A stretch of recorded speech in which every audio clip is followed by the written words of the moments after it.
3 சபைகளில் இன்று அதை குறித்து நான் செய்தி கொடுத்தேன். நீதிமொழிகள் 31ஆம் அதிகாரத்திலிருந்து ஒரு தாயிடம் காணப்பட வேண்டிய 8 உறவுகள் என்ற தலைப்பின் கீழ் ஒரு செய்தியை கொடுத்தேன். அது ரெக்கார்ட் பண்ணப்பட்டுள்ளது. அதை நாங்கள் உங்களுக்கு அனுப்பி வைப்போம் உங்கள் பிரயோஜனத்துக்காக. இன்று நாங்கள் படிக்கப் போகும் வேத பாடம் சங்கீதம் 119. சங்கீதம் 119. இந்த சங்கீதத்தை முழுமையாக படிக்க வேண்டும் என்றால் கிட்டத்தட்ட 5-6 மாதங்கள் எடுக்கும். அதனால் நாங்கள் அதை இன்று அவ்வளவு விவரமாக படிக்க முடியாது. மேலோட்டமாக இந்த அதிகாரத்தை பார்க்க போகிறோம். போன வாரத்தில் முதலாம் பாடத்தை பார்த்தோம். இதற்கு நாங்கள் கொடுத்திருக்கும் தலைப்பு அதிசய, அற்புத, அருமையான தேவ வசனம். 3 வார்த்தைகள்: அருமையான, அதிசய, அற்புத தேவ வசனம். சங்கீதம் 119 தேவ வசனத்தின் மகிமையை எடுத்து காண்பிக்கும் ஒரு பக்கத்தில், மற்ற பக்கத்தில் தேவ வசனத்தின் வல்லமையை எடுத்து காண்பிக்கும். தேவ வசனத்தின் மகிமை, தேவ வசனத்தின் வல்லமை. விசேஷமாக ஊழியத்தில் ஈடுபட்டிருக்கும் சகோதர சகோதரிகள், என்னுடைய அபிப்பிராயம், மாதத்துக்கு ஒரு முறையாவது இந்த சங்கீதத்தை நாங்கள் முழுமையாக வாசிக்க வேண்டும். ஒரே நேரத்தில் வாசித்து அதன் மூலமாக உற்சாகம் பெற வேண்டும். ஏனென்றால் சில சமயங்களில் எங்களுக்கு ஒரு சந்தேகம் வரும். உண்மையாகவே தேவ வசனம் நாங்கள் நினைச்சபடி கிரியை செய்கிறதா? மாற்றங்கள் ஏற்படுகிறதா? மக்கள் ரட்சிக்கப்படுகிறார்களா? பாவ அடிமைத்தனத்திலிருந்து விடுதலை பெற்றுக்கொள்கிறார்களா என்றெல்லாம் எங்களுக்கு கேள்விகள் மனதில் வந்து கொண்டே இருக்கும். அதை மேற்கொள்வதற்காக தேவ வசனத்தின் மகிமை, தேவ வசனத்தின் வல்லமை, அதை அறிந்து கொள்வதற்கு திரும்பவும் நாங்கள் சங்கீதம் 119 வாசிப்பது மிக நல்லது, மிக அவசியம். சமீபத்தில் நான் மீகா புத்தகத்தை வாசித்து கொண்டு வருகையில் இந்த வசனத்தை அவதானித்தேன். மீகா 2:7. இதை நீங்கள் உங்களுடைய வேதத்தில் குறித்து கொள்ள முடியும் ஒரு சிவப்பு பேனாவினால். நீதியான வழியில் நடக்கிறவனுக்கு என் வார்த்தைகள், அதாவது தேவனுடைய வார்த்தைகள், நன்மையை செய்யாதோ? அதற்கு பதில் என்ன? கண்டிப்பாக நன்மையை செய்யும். இந்த வசனத்தை நான் இதற்கு முன் வேதத்தில் காணவில்லை. ஆனால் இதை நான் கண்டதும் இது எவ்வளவு பொருத்தமான ஒரு வசனம் நாங்கள் இப்பொழுது படிக்கும் சங்கீதம் 119 ஒப்பிட்டு பார்த்தால். நீதியான வழியில் நடக்கிறவனுக்கு தேவ வார்த்தைகள் நன்மையை செய்யாதோ? நன்மையை நிச்சயமாக கண்டிப்பாக செய்யும். சங்கீதம் 119 எழுதியவர் யார் என்பதை நாங்கள் திட்டவட்டமாக கூற முடியாது. அது எஸ்ராவாக இருக்கலாம், எரேமியாவாக இருக்கலாம், இல்லாவிட்டால் தாவீதாக இருக்கலாம். You can make your pick. உங்களுக்கு விருப்பமான நபரை நீங்கள் தெரிந்து கொள்ள முடியும். இந்த சங்கீதம் 119 ஒரு மிக முக்கியமான கேள்வி கேட்கப்படுகிறது. நான் யார்? Who am I? நான் யார்? இந்த சங்கீதத்திலிருந்து சங்கீதக்காரனின் 12 அடையாளங்களை நாங்கள் பார்க்க போகிறோம். The 12-fold identity of the psalmist. 12 அடையாளங்கள். இது உங்களுக்கும் பொருந்தும், இது எனக்கும் பொருந்தும். ஆங்கிலத்தில் இந்த 12 அடையாளங்களும் எஸ் என்ற வார்த்தையோடு ஆரம்பிக்கின்றது. அதனால் அதை நினைவில் வைத்திருப்பது சுலபமாக அமையும். உங்களுக்கு தெரியும், போன வாரத்தில் சொன்னேன், இந்த சங்கீதம் 22 பிரிவுகளாக பிரிக்கப்பட்டுள்ளது. எபிரேய அல்பபெட்டை பிரயோகித்து 22 அந்த எழுத்துக்களை பாவித்து 22 பிரிவுகளாக பிரிக்கப்பட்டுள்ளது. ஒவ்வொரு பிரிவிற்கும் 8 வசனங்கள் உள்ளடங்கி இருக்கின்றது.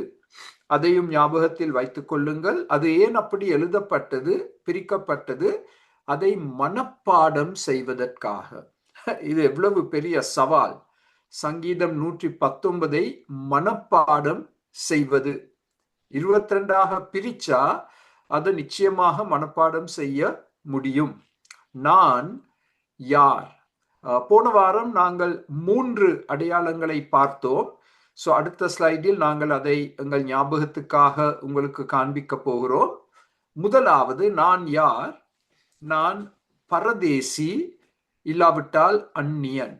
ஐ am a stranger and a sojourner ஆங்கிலத்தில். இது 54ஆம் வசனத்தில் எங்களுக்கு சொல்லப்பட்டுள்ளது. நான் பரதேசியாய் தங்கும் வீட்டில். அதாவது இந்த உலகத்தில் எனக்கு ஒரு நிரந்தரம் இல்லை. நான் நிரந்தரமாக இந்த பூமியில் வாழ மாட்டேன். நான் இங்கே ஒரு பரதேசியாக தங்கிக் கொண்டிருக்கிறேன். கூடார வாழ்க்கையில் ஈடுபட்டிருக்கிறேன். கூடார வாழ்க்கை என்றால் நாங்கள் இடம் மாற வேண்டும். அந்த கூடாரம் ஒரு நிரந்தர வீடு அல்ல. அது நாங்கள் இடத்துக்கு இடம் செல்லும் பொழுது அந்த கூடாரத்தையும் நாங்கள் கட்டி அதை திரும்பவும் கட்டவிழ்த்து, திரும்பவும் கட்டி, திரும்பவும் கட்டவிழ்த்து நாங்கள் அந்த விதத்தில் செயல்படும் மக்கள். அதை நாங்கள் மறந்துவிடக் கூடாது. 2ஆம் அடையாளம், இதையும் நாங்கள் பார்த்தோம் போன வாரம். நான் ஒரு பாவி, வழி தப்பி போன ஆடு. அதை சங்கீதக்காரன் மிக தெளிவாக இந்த அதிகாரத்தில் நமக்கு எடுத்து காண்பிக்கின்றார். ஆங்கிலத்தில் I am a sinner, I am a straying sheep. எல்லா எஸ் எழுத்துல வருது ஆங்கிலத்தில். I am a sinner, I am a straying sheep. வழி தவறி போன ஆடு. நாங்கள் ஏன் வழி தவறி போறோம் என்பதற்கான காரணங்களையும் போன வாரத்தில் பார்த்தோம். உங்களுக்கு நான் போன வார வீடியோ ரெக்கார்டிங்கை அனுப்பி வைத்திருக்கிறேன், பிடிஎஃப்ஐ அனுப்பி வைத்திருக்கிறேன். அதையெல்லாம் நீங்கள் பிரயோகித்துக் கொள்ளலாம். திரும்பவும் இந்த பாடத்தை படித்து அந்த பிடிஎஃப் மூலமாக நோட்ஸையும் பெற்றுக்கொண்டு உங்கள் பிரயோஜனத்துக்காகவும் நீங்கள் உபதேசிக்கும் மக்களுடைய பிரயோஜனத்துக்காகவும் நீங்கள் இவற்றை பாவிக்க முடியும். 3ஆம் அடையாளம், தேவனுடைய அடிமை. I am the Lord's servant. தேவனுடைய அடிமை. அதை வைத்து நாங்கள் கிட்டத்தட்ட 12 காரியங்களை போன வாரத்தில் படித்தோம். தேவனுடைய அடிமை என்று சொன்னால் அதன் அர்த்தம் என்ன? அது எப்படி என்னுடைய வாழ்க்கையில் செயல்படும்? இவற்றையெல்லாம் போன வாரத்தில் நாங்கள் பார்த்தோம். 4ஆவதாக நாங்கள் படித்தோம், இதை படிக்க ஆரம்பித்தோம். 4ஆவதாக 107ஆம் வசனத்தின்படி, நான் மிகவும் உபத்திரவப்பட்டவன். ஐ எம் அ சஃபரர். அதனால்தான் என்னுடைய அபிப்பிராயம் இது எரேமியாவினால் எழுதப்பட்டிருக்கலாம் என்பது என்னுடைய அபிப்பிராயம். ஏனென்றால் எரேமியா எவ்வளவோ உபத்திரவப்பட்டார் 40 வருஷ ஊழிய காலத்தில். மிகவும் உபத்திரவப்பட்டவன் நான். இதற்கு எவ்வளவோ வசனங்களை நாங்கள் சுட்டி காட்ட முடியும். இந்த அதிகாரத்தில் இருந்து 153ஆம் வசனத்தில் சங்கீதக்காரன் ஒரு ஜெபத்தை ஜெபிக்கிறார். என் உபத்திரவத்தை பாரும். Look on my suffering. நான் எவ்வளவாக பாடுகளை அனுபவிக்கிறேன் என்பதை ஆண்டவரே தயவு செய்து உம்முடைய கண்களை திறந்து பாரும். அது ஒரு பொருத்தமான ஜெபம். ஏனென்றால் உபத்திரவப்படும் நேரத்தில் ஆண்டவர் என்னுடைய நிலைமையை அறிந்திருக்கிறாரா? என்னுடைய கண்ணீரை பார்க்கிறாரா? என்னுடைய கவலையை பார்க்கிறாரா என்றெல்லாம் எங்களுக்கு கேள்விகள் வரலாம். அதனால் இப்படி ஜெபிப்பது ஒரு பொருத்தமான ஜெபம். மாத்திரமல்ல 107ஆம் வசனம் மாடர்ன் டிரான்ஸ்லேஷனில், அதனால் தான் எம்டி என்று போட்டிருக்கிறோம், நான் அதிகமாய் துன்பம் அடைந்திருக்கிறேன். இதில் நீங்கள் கோடிட வேண்டிய வார்த்தை அதிகம். அதாவது உபத்திரவத்துக்கு மேலாக உபத்திரவம். அதிகமாய் துன்பம் அடைந்திருக்கிறேன். 58ஆம் வசனம், இதுவே என் துன்பத்தில் எனக்கு ஆறுதல். எது? தேவ வசனம். தேவ வசனம் என் துன்பத்தில் எனக்கு ஆறுதல். அதனால்தான் தேவ வசனத்தை நாங்கள் படிக்கிறோம், மனப்பாடம் செய்கிறோம், பாடுகிறோம். அது எங்களுக்கு எங்கள் துன்ப நேரத்தில் ஒரு மிக பெரிய ஆறுதலை நமக்கு கொடுக்கும். 71ஆம் வசனத்தில் ஒரு அதிர்ச்சியான காரியத்தை சங்கீதக்காரன் கூறுகிறார். 71இல், நான் உபத்திரவப்பட்டது எனக்கு நல்லது. பொதுவாக நாங்கள் இந்த பாஷையை பாவிக்கிறதில்லை. நாங்கள் முறுமுறுக்கிறது, ஐயோ ஆண்டவரே, எனக்கு ஏன் இந்த உபத்திரவம், ஏன் இந்த கஷ்டம், ஏன் இந்த கவலை, ஏன் இந்த கண்ணீர், ஏன் இந்த பாடுகள் என்றெல்லாம் தான் நாங்கள் கேள்வி கேட்க ஆரம்பிப்போம்.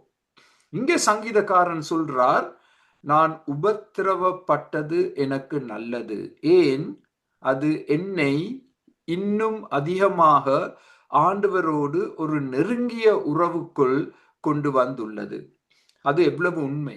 நாங்கள் உபத்திரவப்படும் நேரத்தில் தான் ஆண்டவரை இன்னும் அதிகமாக தேடுகிறோம், ஆண்டவருக்கு இன்னும் அதிகமாக நெருங்கி வாழ முயற்சி எடுக்கிறோம். இப்ப அடுத்த ஸ்லைடில் 5ஆம் அடையாளம், உபத்திரவப்பட்டேன், அதாவது நான் பாடுகளை அனுபவித்தேன். I am a sufferer. 28ஆம் வசனத்துல இந்த சங்கீதக்காரனுடைய அடையாளம் என்ன? நான் துயரப்பட்டவன். ஐ மீன் sorrow. இது இந்த உபத்திரவப்படுதலை இன்னும் ஒரு உயர் கட்டத்திற்கு எடுத்து செல்லும் வார்த்தை. நான் துயரப்படுகிறேன்.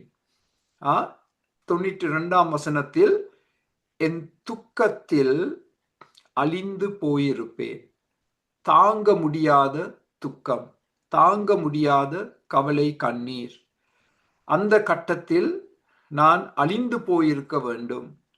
ஆனால் ஆண்டவர் என்னை தாங்கினார். 28ஆம் வசனம், எல்லாம் சங்கீதம் 119. 28ஆம் வசனத்தில், என் ஆத்துமா துயரத்தால் இழைந்து போயிருக்கிறது. இன்னும் ஒரு விதத்துல சொல்ல போனால், களைப்படைந்திருக்கிறேன். இந்த துயரத்தை என்னால் இனிமேலும் மேலதிகமாக தாங்கிக் கொள்ள முடியாது. நான் மிகவும் களைப்படைந்து போயிருக்கிறேன். I am very very very tired because of this sorrow. அது மிகவும் உண்மை. மருத்துவர்கள் எங்களுக்கு எடுத்து சொல்வார்கள், ஆழ்ந்த கவலை கடலுக்கூடாக நாங்கள் கடந்து செல்லும் பொழுது நாங்கள் மிக எளிதில் இளைப்படைவோம். அதனால் நாங்கள் அந்த நேரத்தில் போஷிக்கப்பட வேண்டும், காக்கப்பட வேண்டும்.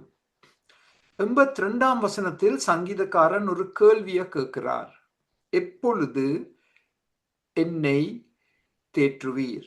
இதற்கு நாங்கள் இன்னும் ஒரு வார்த்தையை கூட்டலாம், எப்பொழுது, எந்த விதத்தில் என்னை தேற்றுவீர்? when will you comfort me? How will you comfort me? அந்த when how கேள்விகள். எப்பொழுது என்னை தேற்றுவீர்? எப்படி நீர் என்னை தேற்றுவீர்? அதற்கு ஒரு பதிலை ஏற்கனவே பார்த்து விட்டோம் தேவ வசனத்தின் மூலமாக. 28ஆம் வசனத்தில் பொது மொழிபெயர்ப்பில், சஞ்சலத்தால் என் ஆத்துமா கரைந்து போகிறது. பாருங்கள், அங்கே பாவிக்கப்பட்டுள்ள அந்த வார்த்தை கரைந்து போகிறது.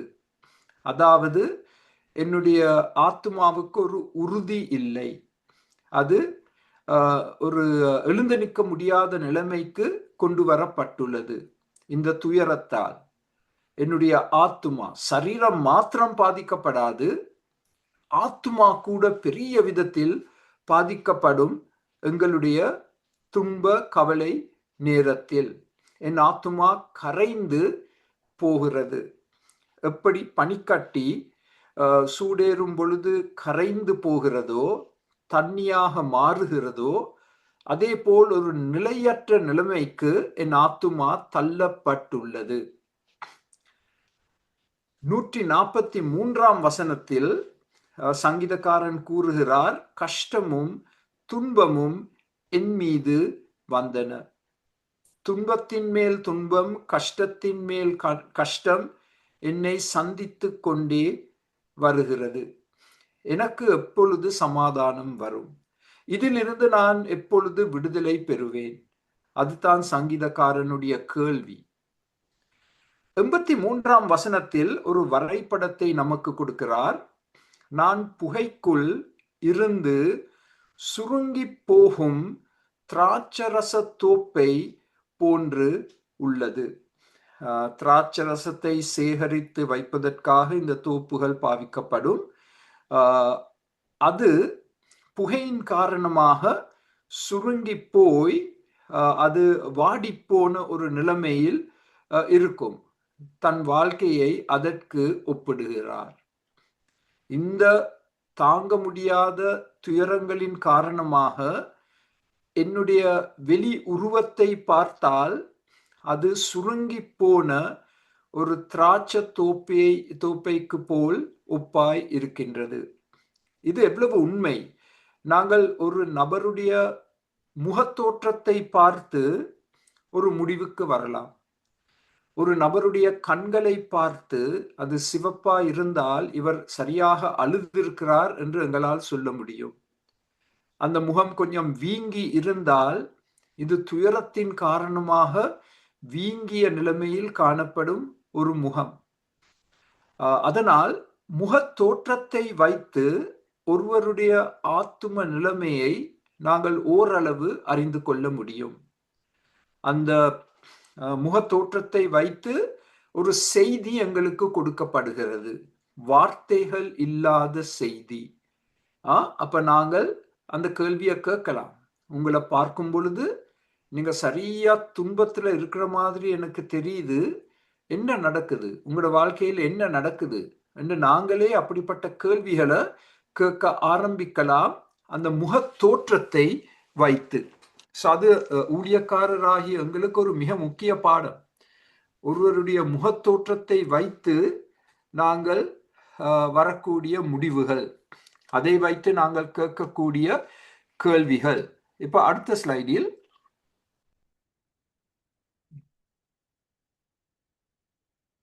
இன்னும் ஒரு வரைபடத்தை நமக்கு கொடுக்கிறார் சங்கீதக்காரன் 25ஆம் வசனத்தில்.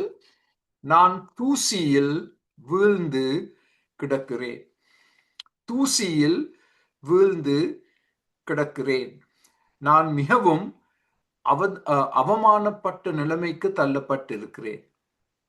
நாங்கள் எப்பொழுது தூசியில் விழுவோம்? தாங்க முடியாத துயர நேரத்தில். நான் இப்படிப்பட்டவர்களை கண்டிருக்கிறேன்.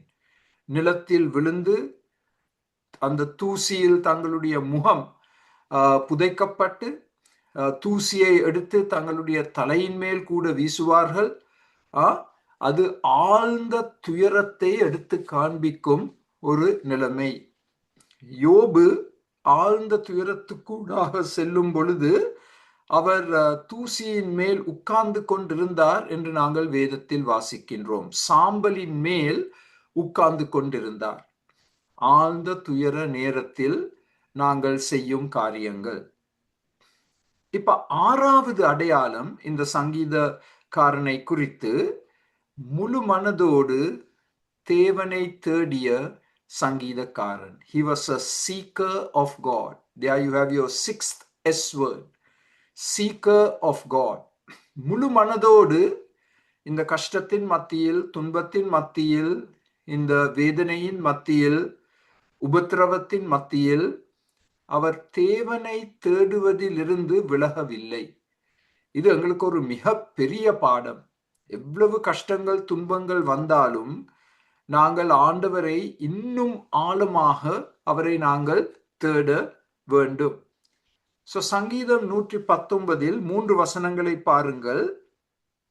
உங்களுடைய வேதம் திறக்கப்பட்டிருந்தால் ஒரு சிவப்பு பேனாவை எடுத்து இந்த 3 வார்த்தைகளையும் கோடிட்டு கொள்ளுங்கள். அவருடைய சாட்சிகளை கைக்கொண்டு அவரை முழு இருதயத்தோடும் தேடுகிறவர்கள் பாக்கியவான்கள். முழு இருதயத்தோடும் கோடிட்டு கொள்ளுங்கள், சிவப்பு நிற பேனா. முழு இருதயத்தோடும் ஆண்டவரை தேடும் மக்கள் பாக்கியவான்கள். ஒரு பக்கத்தில் துன்பம், கவலை, மற்ற பக்கத்தில் ஆசீர்வதிக்கப்பட்டவர்கள். பாக்கியவான்கள் என்ற வார்த்தையின் அர்த்தம் சந்தோஷம். துன்பத்தின் மத்தியில் சந்தோஷம். அது விளக்கி சொல்ல முடியாத ஒரு ஒரு ஆசீர்வாதம். பாரடாக்ஸ் என்று சொல்வோம் ஆங்கிலத்தில். பாரடாக்ஸ். 10ஆம் வசனம். என் முழு இருதயத்தோடும் உம்மை தேடுகிறேன், என்னை உமது கற்பனைகளை விட்டு வழி தப்ப விடாதேயும். முழு இருதயத்தோடும் ஆண்டவரை தேடுகிறேன். அது எங்களுடைய சாட்சியாக அமைய வேண்டும்.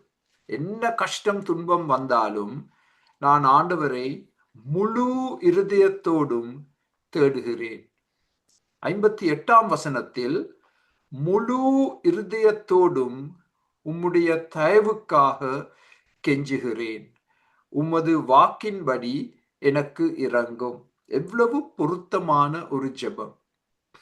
ஆனால் பாருங்கள் நிபந்தனை, முழு இருதயத்தோடும் ஆண்டவரை தேடினால். எதற்காக ஆண்டவரை தேடுகிறார்? ஆண்டவருடைய தயவை பெற்றுக்கொள்வதற்காக, ஆண்டவருடைய இரக்கத்தை பெற்றுக்கொள்வதற்காக. அந்த ரெண்டும் எங்கள் எல்லோருக்கும் எவ்வளவு அவசியம்.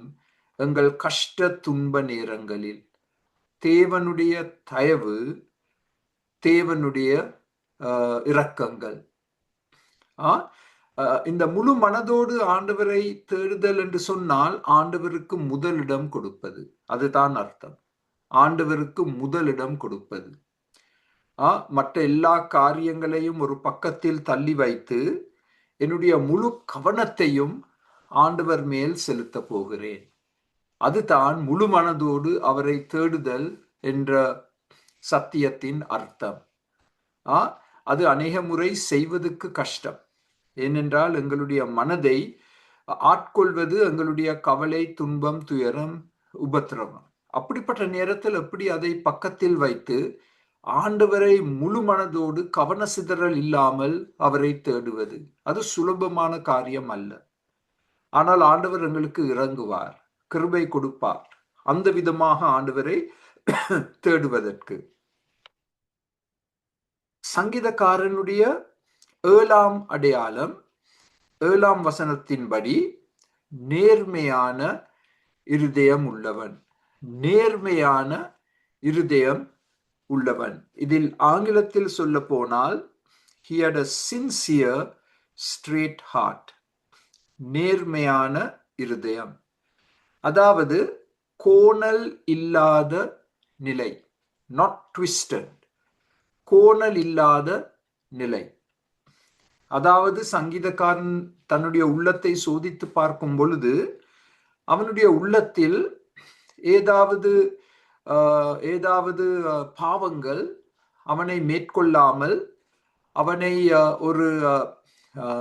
ஒரு அசுத்தமான நிலைமைக்கு அவனை தள்ளி வைத்திருக்கவில்லை. அவன் தன் இருதயத்தை சோதிக்கும் பொழுது அவன் கொடுக்கும் சாட்சி, நான் நேர்மையாகத்தான் வாழ்ந்து கொண்டு வருகிறேன், உம்முடைய சட்டத்தின்படி வாழ்ந்து கொண்டு வருகிறேன், நீர் எனக்காக நியமித்திருக்கும் காரியங்களை நான் செய்து கொண்டு வருகிறேன், என் வாழ்க்கையில் ஒரு நேர்மை உண்டு. I am straight, oh God, I am clean. ஆனால் ஏன் இந்த துன்பங்கள், ஏன் இந்த துயரங்கள், ஏன் இந்த உபத்திரவங்கள்? இவ்வளவு நேர்மையாக வாழும் ஒருவனுக்கு இப்படிப்பட்ட துன்பங்கள் வரலாமா? அதுதான் நம்மளுடைய மனதில் இருந்த ஒரு மிக பெரிய கேள்வி. எங்கட மனதிலும் வரும் மிகப்பெரிய கேள்வி இந்த கேள்விதான். இப்ப அடுத்த ஸ்லைடில் 8ஆவதாக இந்த சங்கீதக்காரனுடைய அடையாளத்தை நாங்கள் பார்க்கும் பொழுது, துன்புறுத்தப்பட்டவன். He was severely persecuted.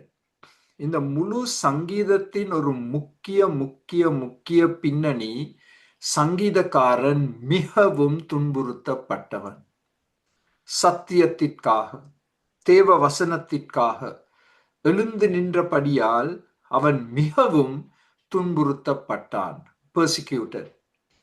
இப்ப பாருங்கள் இந்த வசனங்களே எல்லாம் 22ஆம் வசனத்தின்படி நிந்தை அவமானம் என்ற வார்த்தைகளை பாவிக்கிறார். உமக்காகத்தானே நான் வாழ்கிறேன், உம்முடைய வசனத்திற்காக நான் எழுந்து நிற்கிறேன், ஏன் இந்த நிந்தை, எனக்கு ஏன் இந்த அவமானம்? 23ஆம் வசனம், எனக்கு விரோதமாக பேசிக் கொண்டிருக்கிறார்கள், என்னுடைய முதுகுக்கு பின் ஒளிந்து கொண்டு என்னை பற்றி தவறான காரியங்களை சொல்லிக் கொண்டிருக்கிறார்கள். அதுதான் துன்புறுத்தப்படுதல்.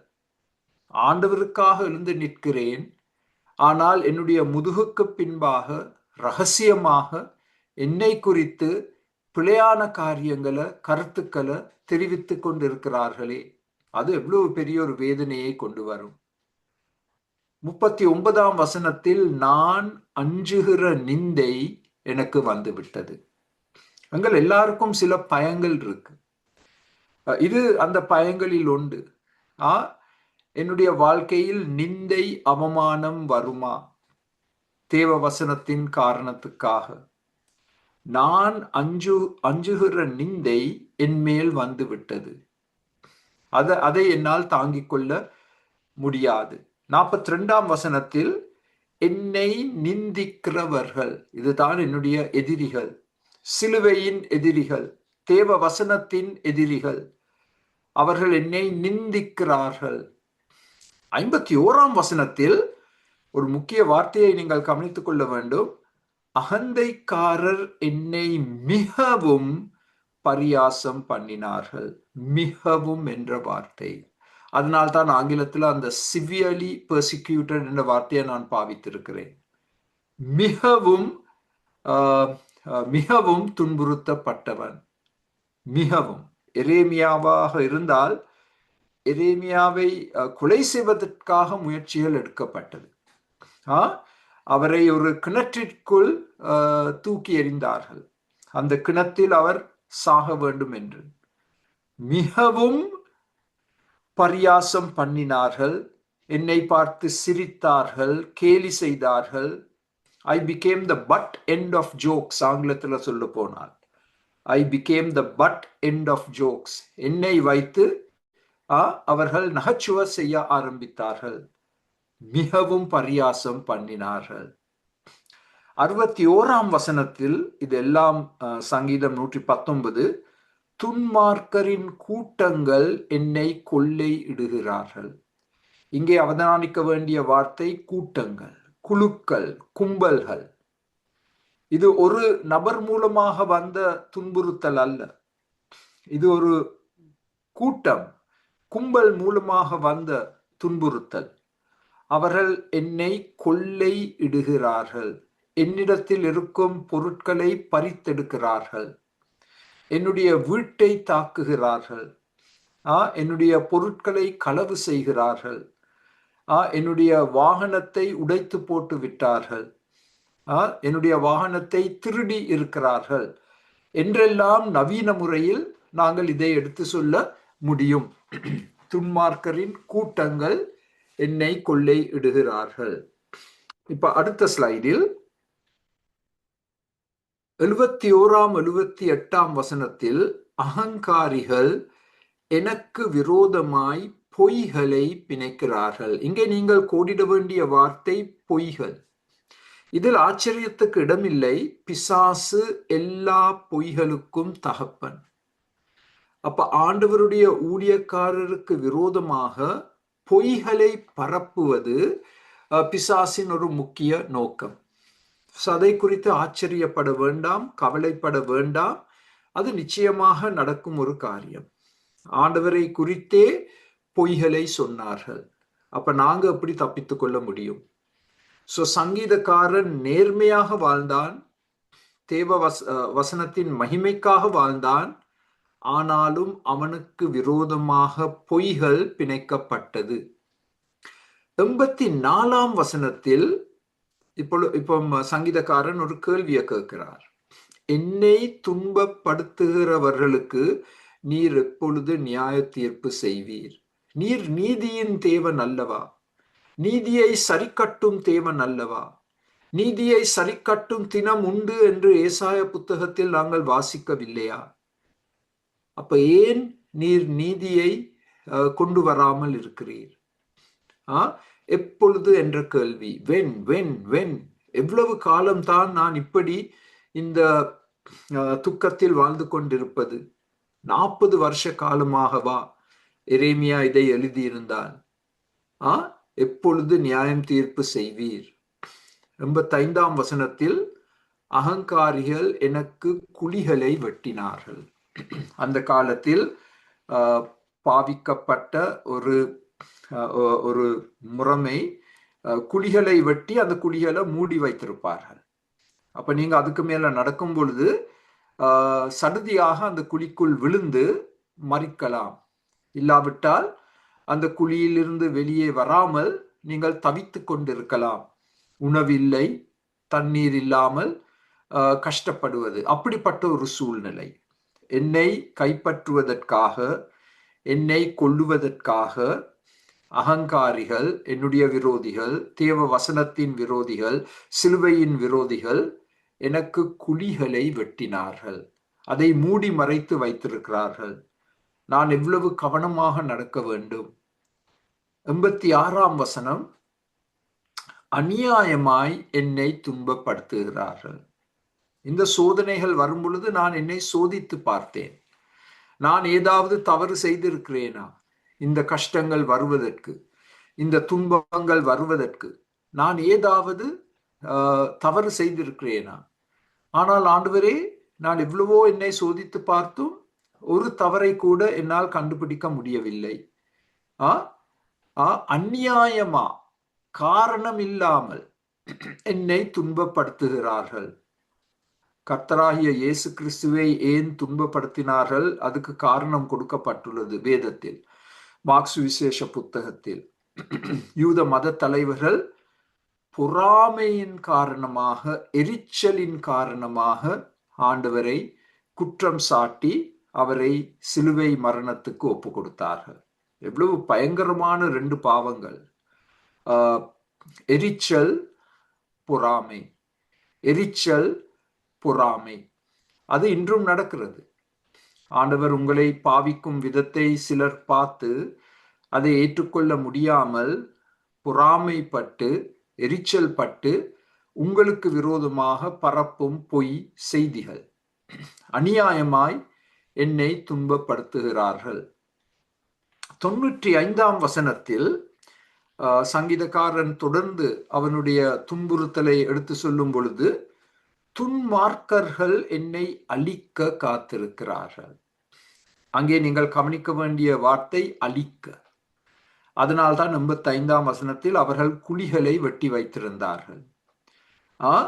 அவர்கள் எல்லாரும் சந்தோஷப்பட போகிறார்கள் சங்கீதக்காரனுடைய மறைவை பார்த்து, அழிவை பார்த்து, மரணத்தை பார்த்து. அதற்காக காத்து கொண்டிருக்கிறார்கள், அதற்காக செயல்பட்டு கொண்டிருக்கிறார்கள். 110ஆம் வசனத்தில் துன்மார்க்கர் எனக்கு கண்ணி வைக்கிறார்கள், ட்ராப்ஸ். எப்படி ஒரு பறவையை பிடிப்பதற்கு கண்ணி வைப்பார்களோ, எப்படி ஒரு மிருகத்தை பிடிக்க கண்ணி வைத்திருப்பார்களோ, அதே போல் நான் ஒரு மிருகத்தை போல் தேடப்படுகிறேன். எனக்கு கண்ணி வைத்திருக்கிறார்கள். பிசாசு எங்களுக்கு விரோதமாக வைத்திருக்கும் கண்ணிகள் அநேகம். அதை நாங்கள் அடையாளம் கண்டு கொண்டு அதற்கு விரோதமாக நாங்கள் ஜெபித்து செயல்பட வேண்டும். அதனால்தான் வேதத்தில் திரும்ப திரும்ப சொல்லப்பட்டிருக்கும் வார்த்தை என்ன? நாங்கள் எவ்வளவு ஜாக்கிரதையாக இருக்க வேண்டும். எங்களுடைய கண்கள் எப்பொழுதும் திறந்த நிலைமையில் காணப்பட வேண்டும். மிக ஜாக்கிரதையாக நாங்கள் செயல்பட வேண்டும். அடுத்த ஸ்லைடில் 121ஆம் வசனத்தின்படி என்னை ஒடுக்குகிறார்கள். ஒடுக்குகிறார்கள் என்று சொன்னால் 4 பக்கத்தில் இருந்தும் அழுத்தத்தை அவர்கள் செலுத்துகிறார்கள். I am compressed. ஆங்கிலத்தில் I am compressed. ஒரு மிக ஒடுக்கமான இடத்தில் என்னை அவர்கள் கொண்டு வந்து 4 திசைகளில் இருந்தும் என்மேல் அழுத்தத்தை பிரயோகிக்கிறார்கள். என்னால் தப்பித்துக் கொள்ள முடியாது. 4 திசைகளிலும் ஒடுக்கப்படுகிறேன். 121 வசனம். 141 வசனத்தில் நான் சிறியவனும் அசட்டை பண்ணப்பட்டவனுமாய் இருக்கிறேன். நான் மிகவும் சிறுமைப்படுத்தப்பட்டிருக்கிறேன். I have been humiliated ஆங்கிலத்தில். அசட்டை பண்ணப்படுவனுமாய் இருக்கிறேன். 157 வசனத்தில் என்னை துன்பப்படுத்துகிறவர்களும் என்னை விரோதிக்கிறவர்களும் அநேகர். திரும்பவும் அநேகர் என்ற வார்த்தையை சிவப்பில் போட்டிருக்கிறோம். இது 1-2 பேர் இல்லை, இது ஒரு கும்பல், இது ஒரு குழு. பிசாசினால் ஏற்படுத்தப்பட்ட ஒரு குழு சங்கீதக்காரனுக்கு விரோதமாக இவ்வளவு வல்லமையாக செயல்பட்டு கொண்டு வருகிறார்கள். 161 வசனத்தில் இன்னும் ஒரு காரியத்தை நாங்கள் அவதானிக்க முடியும். பிரபுக்கள் காரணமில்லாமல் என்னை துன்பப்படுத்தினார்கள். பிரபுக்கள் என்று சொன்னால் உயர் நிலைமையில் இருப்பவர்கள், அதிகாரத்தில் இருப்பவர்கள். இது சாதாரண மக்கள் மாத்திரமல்ல, not just the rank and file. சாதாரண மக்கள் மாத்திரமல்ல, இது பிரபுக்கள், இது செல்வாக்குள்ள மக்கள், அதிகாரத்தில் இருப்பவர்கள். காரணம் இல்லாமல், திரும்பவும் அந்த காரணம் இல்லாமல் என்ற வார்த்தையை சுற்றி ஒரு வட்டத்தை போட்டுக் கொள்ளுங்கள். காரணம் இல்லாமல், ஒரு காரணம் இருந்தா அப்ப நான் என்னை திருத்திக் கொள்ளலாம். ஒரு காரணமும் இல்லாமல் இரவும் பகலும் ஒவ்வொரு தினமும் என்னை துன்பப்படுத்தினார்கள். அடுத்த ஸ்லைடில் புதிய ஏற்பாட்டின்படி இந்த முழு சங்கீதத்திலும் துன்புறுத்தப்படுதல் எவ்வளவு தெளிவாக சொல்லப்பட்டுள்ளது. வசனத்துக்கு மேல் வசனம். இவற்றை நாங்கள் புதிய ஏற்பாட்டில் 3 வசனங்கள் மூலமாக சுட்டிக்காட்ட வேண்டும் என்றால் இதுதான் 3 வசனங்கள். சீஷத்துவத்தின் பாதையில் நாங்கள் எவரையும் வழிநடத்தும் பொழுது இந்த 3 வசனங்களையும் நாங்கள் திட்ட தெளிவாக எடுத்து காண்பிக்க வேண்டும். இந்த 3 வசனங்கள் அப்போஸ்தலர் 14:22. சீஷருடைய மனதை திடன்படுத்தி பவுலும் பர்னபாவும் அவர்கள் இந்த மிஷனரி பயணத்தை முடித்து அவர்கள் ஸ்தாபித்த சபைகளை திரும்ப வந்து சந்திக்கும் பொழுது விசுவாசத்திலே நிலைத்திருக்கும்படி அவர்களுக்கு புத்தி சொல்லி, இது ஊழியக்காரராகிய எங்களுக்கு கொடுக்கப்பட்டிருக்கும் ஊழியம். திடப்படுத்துதல், விசுவாசத்தில் விசுவாசிகளை நிலைத்திருக்கும்படி அவர்களுக்கு புத்தி சொல்லுதல். திடப்படுத்துதல், புத்தி சொல்லுதல், அதை கோடிட்டுக் கொள்ளுங்கள். அதுதான் உங்களுக்கு கொடுக்கப்பட்டிருக்கும் ஊழியம். திடப்படுத்துதல், புத்தி சொல்லுதல். நாம் இப்ப எனக்கு விருப்பம் இல்லாத 2 வார்த்தைகள். அநேக உபத்திரவங்களின் வழியாய். தயவு செய்து ஒரு ஹைலைட்டரை எடுத்து இதை ஹைலைட் பண்ணி கொள்ளுங்கள். இல்லாவிட்டால் நீங்கள் ஏமாற்றம் அடைய போகிறீர்கள். ஒரு சில உபத்திரவங்களின் வழியா என்று சொல்லப்படவில்லை. அநேக உபத்திரவங்களின் வழியாய் தேவனுடைய ராஜ்யத்தில் பிரவேசிக்க வேண்டும் என்று சொன்னார்கள். நான் மிகவும் ஆச்சரியப்பட்ட காரியம், பவுலும் பர்னபாவும் இந்த புது சபைகளை சந்திக்கும் பொழுது அவர்களுக்கு வாக்குறுதிகளை கொடுக்கவில்லை. அத நாங்க செய்யறோம், வாக்குறுதிகளை கொடுக்கிறோம். Promises of God. அதுக்கு ஒரு இடம் இருக்கு, இல்லைன்னு நான் சொல்ல மாட்டேன். ஆனால் நாங்கள் முதலாவதாக இதை எடுத்து சொல்ல வேண்டும். இந்த புதிய விசுவாசிகளை நாங்கள் திடப்படுத்தி அவர்களுக்கு புத்தி சொல்லி அநேக உபத்திரவங்களுக்கூடாகத்தான் நாங்கள் தேவ ராஜ்யத்திற்குள் பிரவேசிக்க வேண்டும் என்று நாங்கள் அவர்களுக்கு சுட்டி காட்ட வேண்டும். ஏனென்றால் அப்படிப்பட்ட அநேக உபத்திரவங்கள் எங்கள் எல்லாருடைய வாழ்க்கையிலும் வரும். இது அப்போஸ்தலர் 14:22. இது எங்களுக்கு ஒரு நல்ல முன்மாதிரியான வசனம். இப்ப அடுத்த ஸ்லைடில் இன்னும் ஒரு வசனத்தை காண்பிக்க போகிறோம். 1 தெசலோனிக்கேயர் 3:3. இப்படிப்பட்ட உபத்திரவங்களை சகிக்க நாம் நியமிக்கப்பட்டிருக்கிறோம் என்று நீங்கள் அறிந்திருக்கிறீர்களே. நாங்கள் எதற்காக நியமிக்கப்பட்டிருக்கிறோம்? உபத்திரவங்களை சகிக்க. பாருங்கள், இப்பொழுது இந்த செய்தி எவ்வளவு மாற்றம் அடைந்திருக்கிறது. இன்னைக்கு என்ன சொல்றாங்க? நீங்க எதுக்காக நியமிக்கப்பட்டிருக்கிறீங்க? நீங்கள் இந்த செழிப்பு உபதேசத்தின் அடிப்படையில் உங்களுக்கு செழிப்பு வரும், உங்களுக்கு வியாதி வராது, உங்களுக்கு நல்ல வஸ்துக்கள் வரும். எவ்வளவு பொய் செய்தி! வேதத்தை சரியா வாசித்தா தானே. வேதத்தின்படி நாங்கள் எதற்காக நியமிக்கப்பட்டிருக்கிறோம்? செழிப்புக்காக அல்ல, உடல் ஆரோக்கியத்துக்காக அல்ல. நாங்கள் எதற்காக நாங்கள் நியமிக்கப்பட்டிருக்கிறோம்? உபத்திரவங்களை சகிப்பதற்காக. உபத்திரவங்களை சகிப்பதற்காக.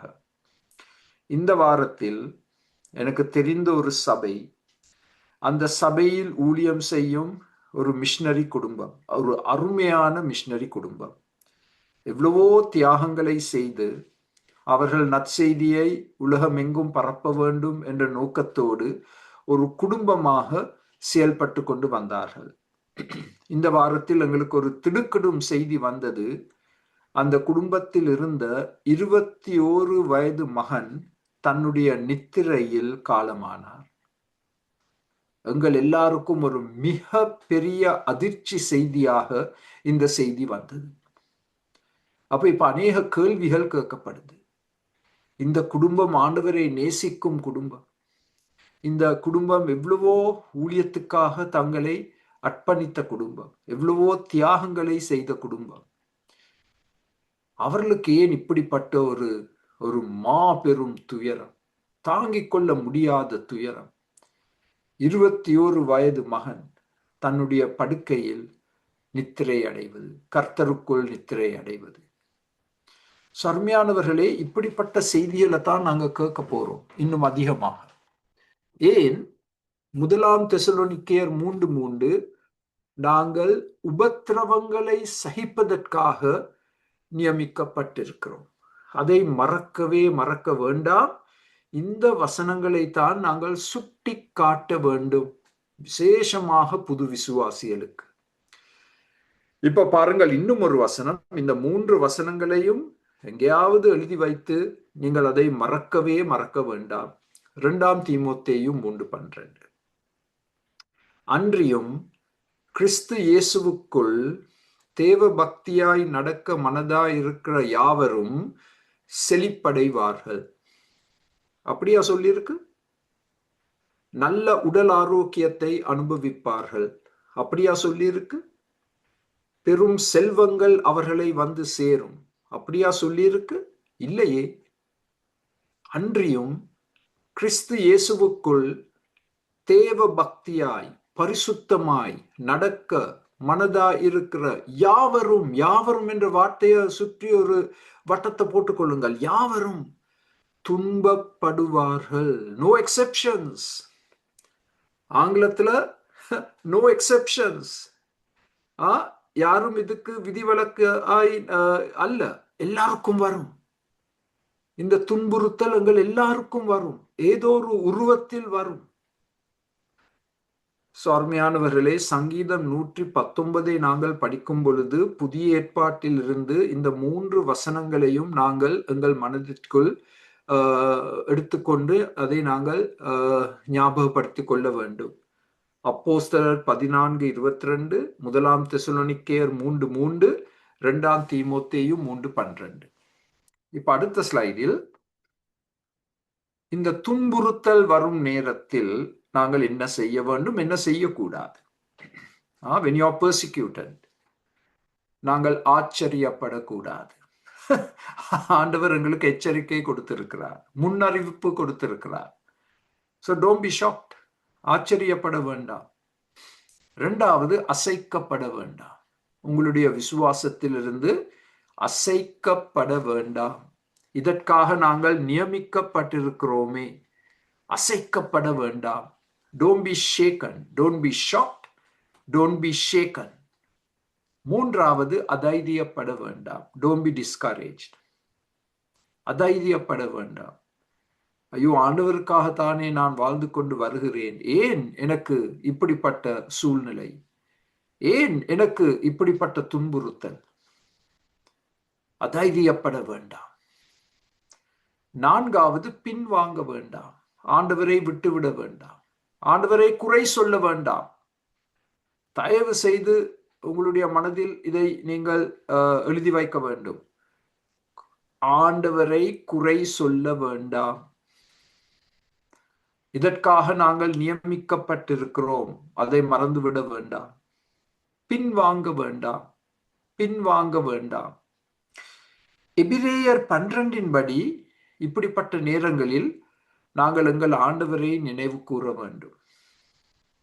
ஆண்டவர் துன்புறுத்தலை சகித்துக் கொண்டார் எங்களுடைய ரட்சிப்புக்காக. அதை நினைவு கூர்ந்து நாங்கள் அவருடைய பாதையில் நடக்க வேண்டும்.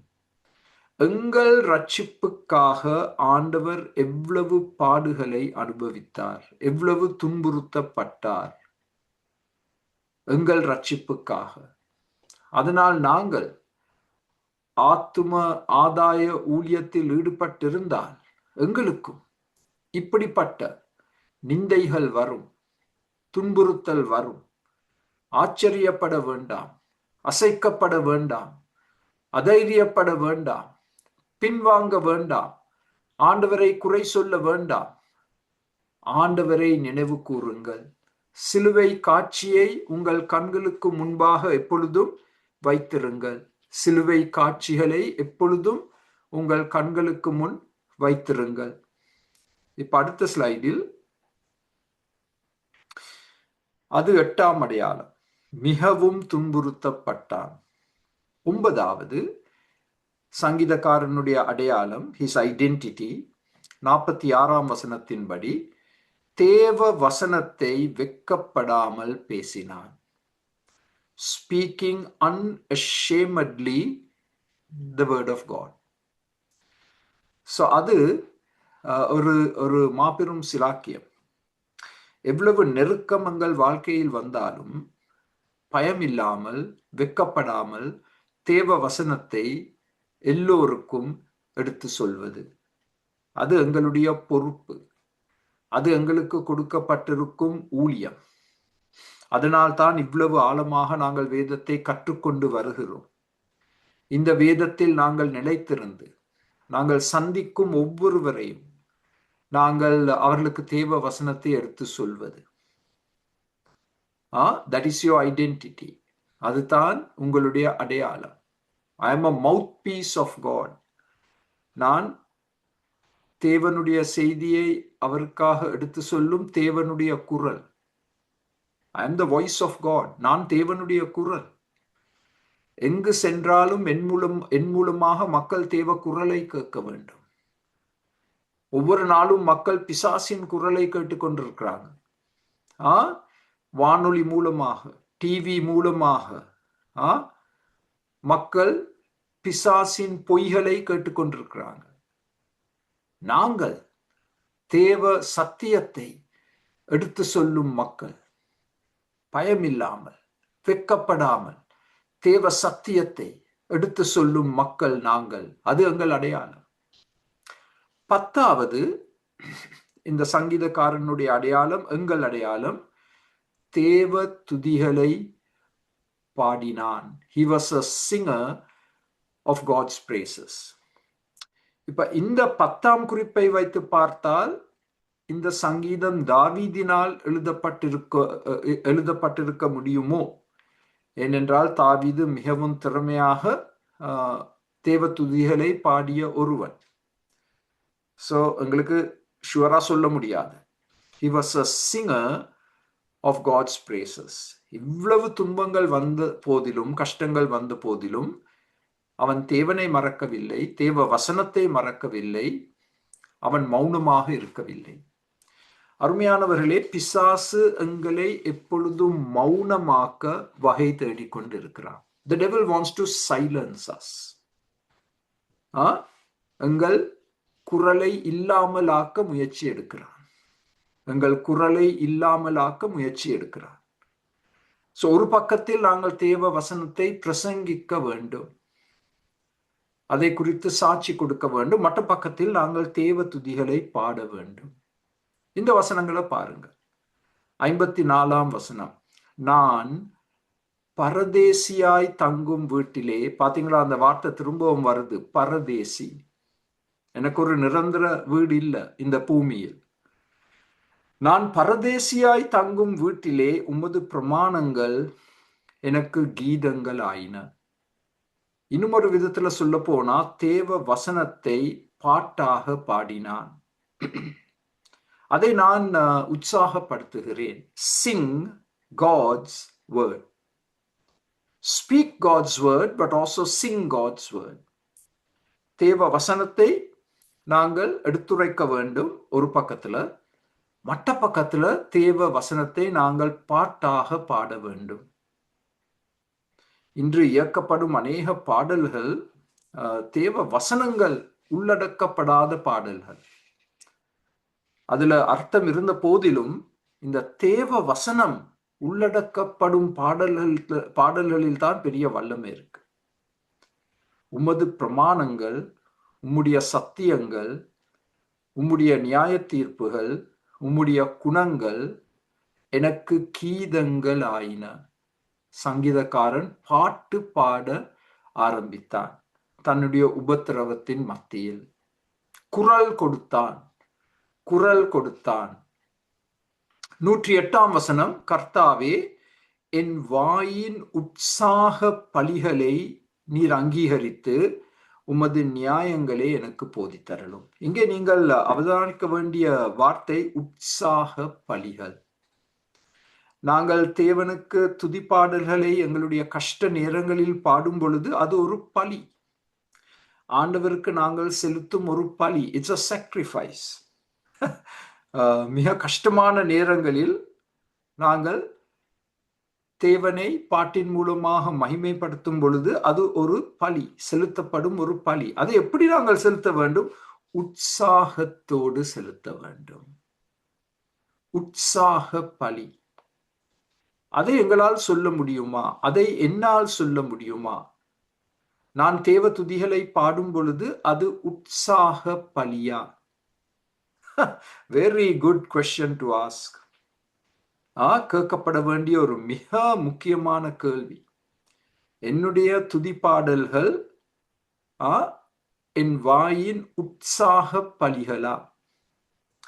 164ஆம் வசனத்தில், உமது நீதி நியாயங்களின் நிமித்தம் ஒரு நாளில் 7 தரம் உம்மை துதிக்கிறேன். இப்ப சங்கீதக்காரன் ஒரு கால அட்டவணையை உருவாக்குகிறார். ஒரு 24 மணித்தியால தினத்தில் 7 முறை நேரம் எடுத்து இந்த உற்சாக பலிகளை செலுத்த போகிறாராம்.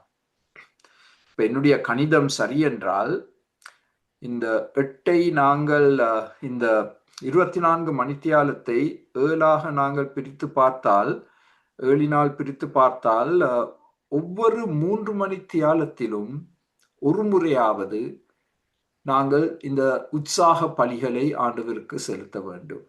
இப்ப நாங்க ஆங்கிலத்துல சொல்வோம் டீ பிரேக். தண்ணி குடிப்பதற்கான ஒரு பிரேக் நேரம். அதே போல நாங்கள் எங்களுக்காக பிரேஸ் பிரேக்ஸ் அமைத்துக் கொள்ள வேண்டும். Just like how you have a tea break, also have a praise break. துதி செலுத்துவதற்கான ஒரு நேரம். ஒவ்வொரு 3 மணித்தியாலத்துக்கு ஒரு முறையாவது நாங்கள் குரல் கொடுத்து இந்த உற்சாக பலிகளை தேவனுக்கு செலுத்துவது. சோ இதிலும் சங்கீதக்காரன் எங்களுக்கு ஒரு நல்ல முன்மாதிரி. அடுத்த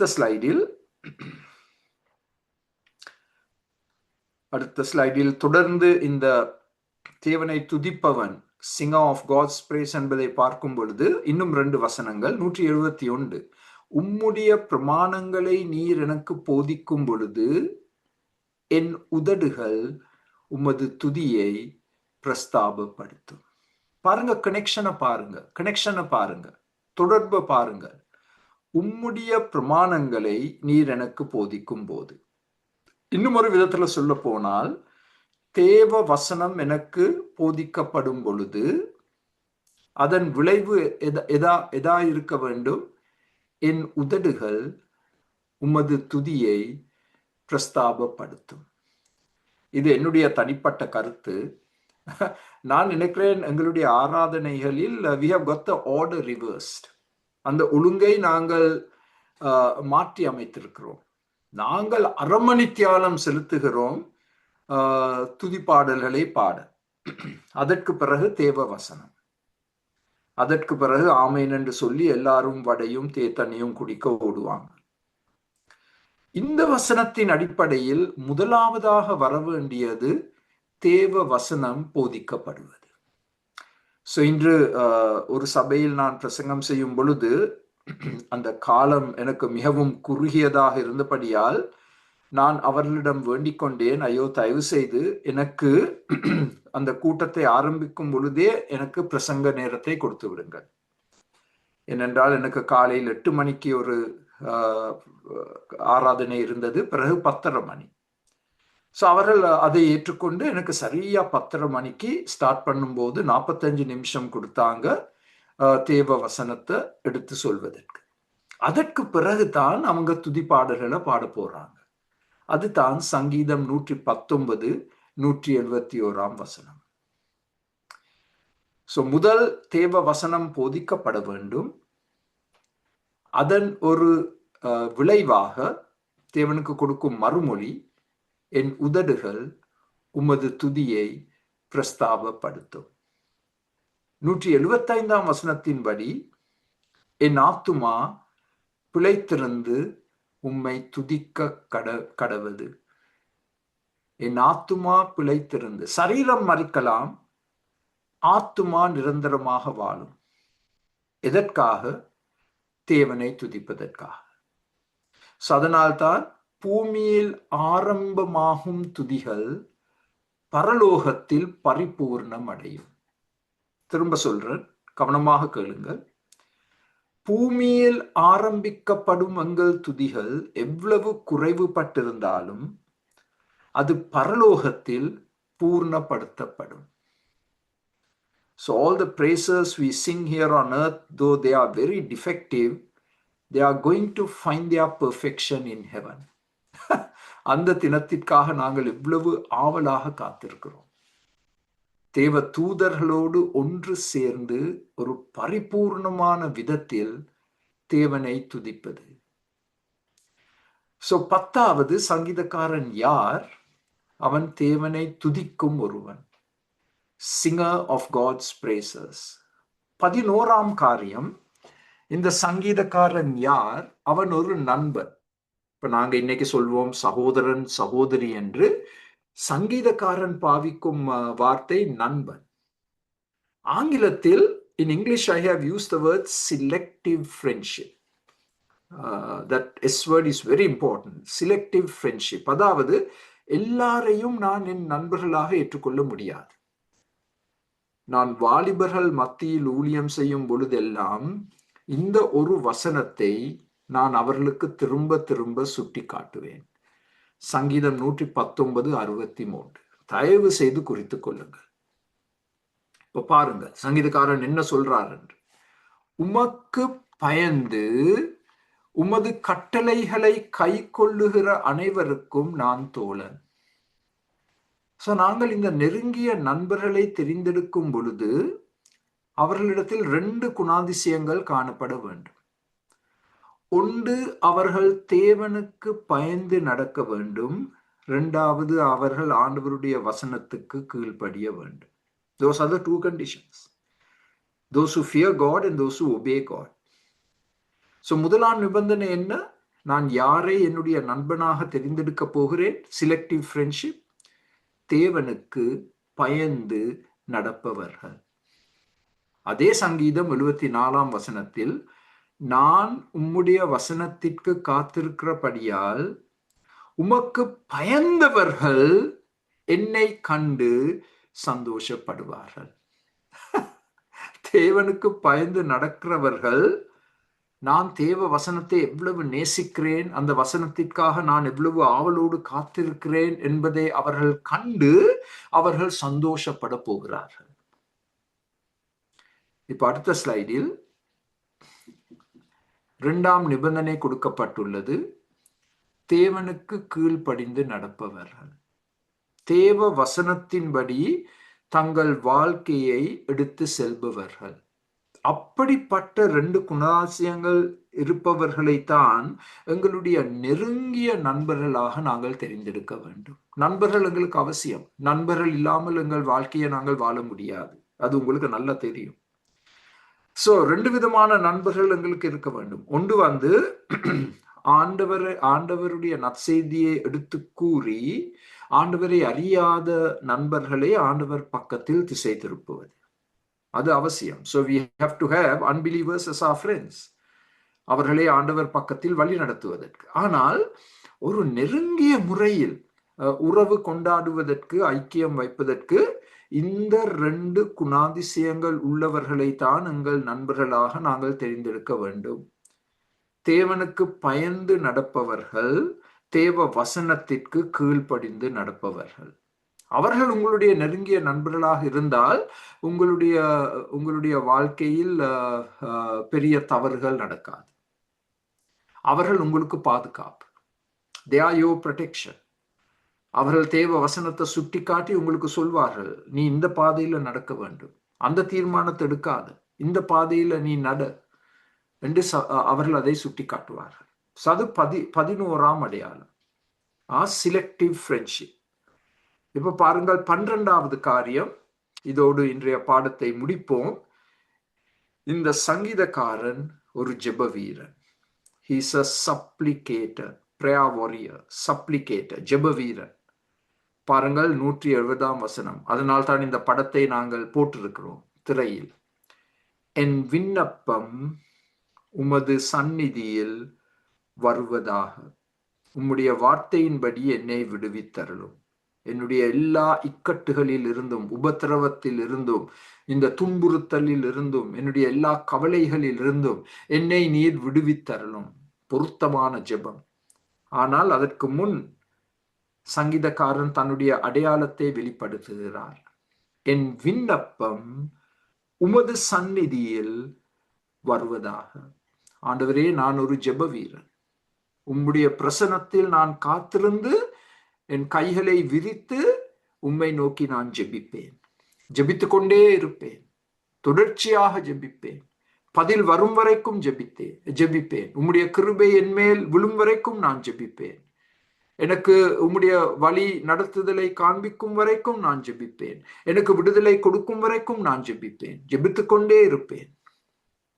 சோ இந்த சங்கீதக்காரன் தன்னுடைய மிகப்பெரிய பிரச்சனைகளின் மத்தியில் ஒரு ஜெப வீரனாக உருவாக்கப்பட்டான். He was formed into a prayer warrior through all the struggles that he faced. அருமையானவர்களே, இந்த 12 காரியங்களும் எங்களுடைய அடையாளங்கள். ஊழியக்காரராகிய நீங்கள் தயவு செய்து இந்த பாடத்தை நீங்கள் 3ஆக பிரித்து 4 குறிப்புகளை ஒரு நேரத்தில் நீங்கள் எடுத்து சொல்லலாம். புது விசுவாசிகள் சீஷத்துவத்தின் பாதையில் வழிநடத்தும் ஊழியத்தில் ஈடுபடும் பொழுது தயவு செய்து இந்த 12 அடையாளங்களையும் கற்றுக் கொடுங்கள். ஒரு அதிகாரத்தில் இருந்து சங்கீதம் 119. ஜெபிப்போம். இந்த அருமையான சங்கீதத்திற்காக நன்றி செலுத்துகிறோம். அற்புத, அதிசயமான, மகிமையுள்ள, வல்லமையுள்ள உம்முடைய தேவ வசனம். நாங்கள் இவ்வளவு உற்சாகம் அடைந்திருக்கிறோம். நாங்கள் ஆண்டவரே இந்த உற்சாகத்தோடு நாங்கள் துதிகளை பலியாக செலுத்துகிறோம். எங்கள் எல்லோரையும் ஜெப வீரர்களாக மாற்றி அமைத்தருளும். இன்று எங்களோடு இணைந்திருக்கும் ஒவ்வொரு குடும்பத்தையும் கண்ணோக்கி பாரும். எவ்வளவோ கஷ்டங்கள், எவ்வளவோ பிரச்சனைகள், எவ்வளவோ துன்பங்கள், துயரங்கள், இக்கட்டுகள், எங்களை விடுவித்தருளும். உம்முடைய கிருபைக்காக காத்திருக்கிறோம். இந்த ஜெபத்தை எங்கள் கர்த்தராகிய இயேசு கிறிஸ்துவின் நாமத்தின் மூலமாக ஏறெடுக்கிறோம். ஆமென், ஆமென். ஒரு அறிவித்தல்